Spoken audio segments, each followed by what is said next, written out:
So if you recently purchased one of these Crown Victorias or any other decommissioned cop car from a government auction, and they've already gone through it, removed all the strobes and lights, but you have these random wires that they just cut off, you might be good to worry that they might still have power going to them. There was also another one that I tucked back into here that ran the lights that were here inside. There were no lights on the roof, but there's also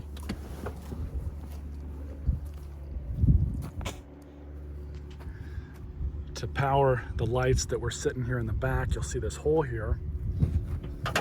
I already pulled it through, but we've got some wiring here too.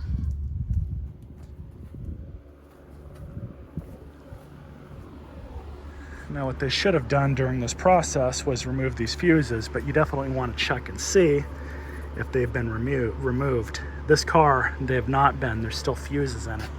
And you want to look at the numbering and stuff here, but you're going to want to remove fuses 111 through 118. These are all of the electrical circuits that power the police lights and everything that is done in the upfitting process of these cars. So we're just going to go ahead and remove them.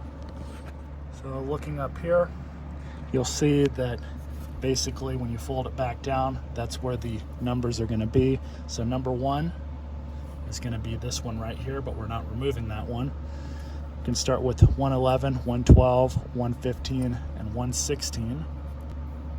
And that's going to be these right here.